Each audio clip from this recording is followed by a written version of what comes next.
इस वक्त बड़ी खबर आ रही है प्रयागराज से। उमेश पाल जो हत्याकांड हुआ था उस पर गोली चलाने वाले शूटर से यहां पर मुठभेड़ की खबर आ रही है प्रयागराज में। इसका नाम उस्मान बताया जा रहा है। शूटर उस्मान को एनकाउंटर में गोली लगी है पुलिस के द्वारा। कौंदियारा थाना क्षेत्र है जहां पर यह मुठभेड़ हुई है। क्राइम ब्रांच और शूटर जो उस्मान है वो यहाँ पर आमने सामने थे, उनके बीच में मुठभेड़ हुई है कौंदियाना थाना क्षेत्र में। फिलहाल गोली लगने के बाद उस्मान को अस्पताल में भर्ती करवाया गया है। सुबह करीब 5 बजे पुलिस और शूटर में ये एनकाउंटर आज हुआ है, जिसको लेकर खबर ये आ रही है कि जो शूटर उस्मान है उसे गोली लगी है और फिलहाल उसे अस्पताल में भर्ती करवाया गया है।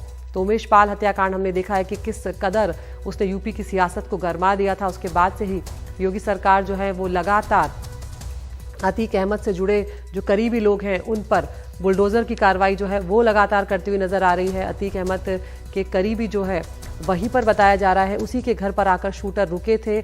उसी के घर पर जो अतीक की बीवी है शाइस्ता परवीन, उसने ये सारी साजिश जो है वो रची थी और इसी के चलते एक के बाद एक अब पुलिस जो है वो यहाँ पर दबिश देती हुई नजर आ रही है। एसटीएफ भी इस मामले में जांच कर रही है और फिलहाल ये खबर आ रही है आज सुबह प्रयागराज में एनकाउंटर हुआ है। कौंदियारा क्षेत्र में क्राइम ब्रांच और शूटर की ये मुठभेड़ सामने आई है और जो शूटर है उसका नाम उस्मान बताया जा रहा है और ये भी उस दिन उमेश पाल हत्याकांड में शामिल था और फिलहाल इसे अस्पताल में भर्ती करवाया गया है।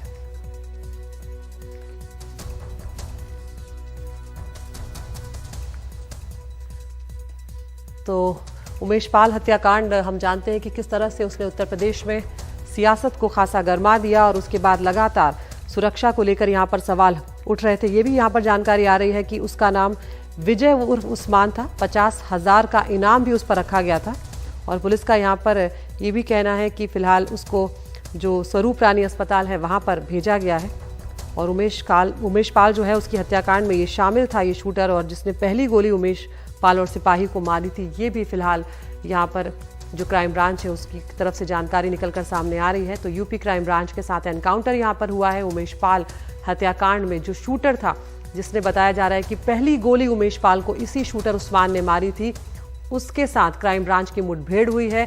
इस शूटर को गोली भी लगी है, इसे अस्पताल में भर्ती कराया गया है और पुलिस की कोशिश यहाँ पर ये होगी कि जल्द से जल्द इसे इलाज करवाकर इससे जो है वो सच निकलवाया जा सके, ताकि पता लगे कि आखिर किस तरह से इस हत्याकांड को अंजाम दिया गया था। ये एनकाउंटर सुबह करीब 5 बजे के आसपास हुआ है और ये भी माना जा रहा है कि यूपी पुलिस या जो क्राइम ब्रांच है इस मामले में कुछ देर में मीडिया को जानकारी देगी। अजय सिंह हमारे साथ फोन लाइन पर जुड़ गए हैं। अजय, जिस तरह से उमेश पाल हत्याकांड को अंजाम दिया गया, कई सवाल यहाँ पर उठ रहे थे, क्या कुछ जानकारी अभी फिलहाल प्रयागराज के इस एनकाउंटर को लेकर मिल रही है? अभी जो जानकारी मिल रही है उसमें आपको बता दें कि पुलिस सूत्रों के मुताबिक से ये पता चल रहा है कि कौंदियारा थाना क्षेत्र है, वहां पर ये पता चला कि ये जो उस्मान नाम का जो अपराधी था, ये माना जा रहा है कि सबसे पहले गोली इसी ने चलाई थी और उसके बाद एक दुकान के अंदर जो शख्स था वो निकल करके बाहर आया था और उसने उमेश पाल पर गोली मारी थी। तो ये वहां पर अपने किसी दोस्त से मिलने आया था और भागने की कहीं किसी फिराक में था, कुछ ये लोग बाहर निकलना चाहते थे। प्रयागराज एसटीएफ की जो टीम थी वो बहुत दिनों से इनकी रेकी कर रही थी। 11 दिन हो चुके थे, इसको लेकर के पुलिस पर दबाव बहुत था कि किसी तरीके अभी तक कोई शूटर पकड़ा नहीं गया है, इसको लेकर के बहुत दबाव था। तो पुलिस ने जो है उस्मान को जो है वो पकड़ा। उससे जब वहां पहुंची जानकारी मिलने के बाद तो उसमें ये भागने लगा, उसके बीच में एनकाउंटर हुआ। एनकाउंटर में उसे गोली लगी है। सूत्र ये भी बता रहे हैं कि शायद उस गोली में वो मारा गया हो, लेकिन अभी वो प्रयागराज स्वरूप रानी अस्पताल में उसे भर्ती कराया गया है।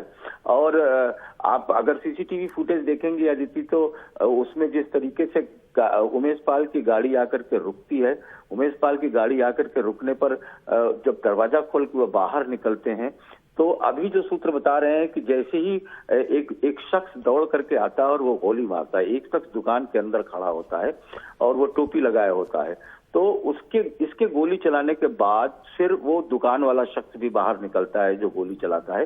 तो अभी ये माना जा रहा है कि जो शख्स सबसे पहले गोली जिसने मारा था वही शख्स जो है वो उस्मान है, विजय उर्फ उस्मान है, जिसके ऊपर 50,000 रुपए का इनाम था।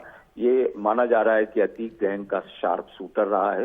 तो इसको लेकर के अभी यही हुआ है और इसी को लेकर के एक एनकाउंटर हुआ जिस पर कि उसको गोली लगी है, जिसे स्वरूप रानी अस्पताल पुलिस ले गई है। थोड़ी देर में पुलिस सारी स्थिति को क्लियर करेगी, लेकिन फिलहाल अभी यही खबर आ रही है। आदित्य जी, बहुत बहुत शुक्रिया अजय, आपके पास हम लौटेंगे और जानकारी के साथ। तो फिलहाल जो खबर आ रही है उसके मुताबिक जिस तरह से अजय बता रहे हैं कि जिसने उमेश पाल पर पहली गोली चलाई थी ये वही शूटर हो सकता है। पुलिस इस बारे में और खुलासा करेगी कुछ देर में, और ये भी हो सकता है कि उस्मान इस एनकाउंटर के बाद बचा ना हो। ये वो तस्वीरें हैं उमेश पाल हत्याकांड की जो बुरी तरह से वायरल हुई थी, और इसमें हम जानते हैं कि किस तरह से इस हत्याकांड को अंजाम दिया गया था। कई लेयर्स में ये हमला, ये हत्याकांड जो है वो प्लान किया गया था। अलग अलग जगहों से यहाँ पर हमलावर आते हैं। उसके बाद उमेश पाल जब अपनी गाड़ी से उतरते हैं तब उन पर गोली दागी जाती है, उनका जो गनर है उस पर गोली दागी जाती है, और उसके बाद धीरे धीरे करके वहां पर कई हमलावर जो है वो इकट्ठा हो जाते हैं। यहाँ तक कि